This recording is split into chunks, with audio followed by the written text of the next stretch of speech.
Hi, Nathaniel. So I just wanted to reply and talk a little bit about what you had answered for the questions. We answered similar questions. I also answered numbers 1 and 5. So we actually have pretty similar answers, especially to those two. You referenced some alien films for the first one, which is just talking about like different depictions of aliens in film. So you talked about War of the Worlds, Independence Day, Pacific Rim, Star Trek, and E.T. I also talked about Star Trek and E.T., so I get your references to that. Most of the ones that I've seen actually weren't hostile aliens, which I know that's like the common theme of things that people think about aliens, like, oh, they're going to take over the world or something. And that's what you basically say in your response. But then there's also some that don't. I also talked about Zathura. I don't know if you've seen that movie, but it's basically Jumanji but set in space. And in that film, the human characters are being like attacked by the lizard alien creatures.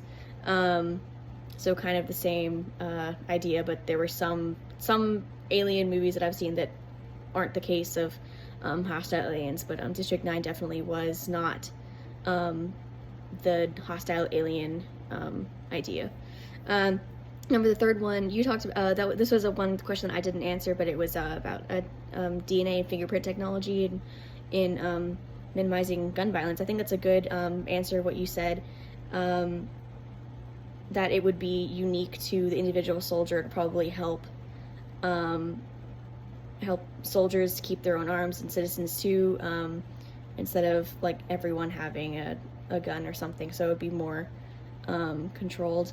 And then number 5, I also answered that question. You're talking about how you think the spacecraft ran out of food, and that's just what caused it to like stop over Johannesburg when it landed on Earth. So I think the same thing. I actually didn't realize that right after I watched the movie, I figured out that Christopher Johnson, that main alien that we saw, he actually probably was the engineer or something, that the navigator, because he knew how to work the ship, and like the part that he had underground was actually the part of the ship that had fallen off. I didn't realize that until after I watched the movie and after I posted my response. But anyway, I liked your answers, and see you tomorrow.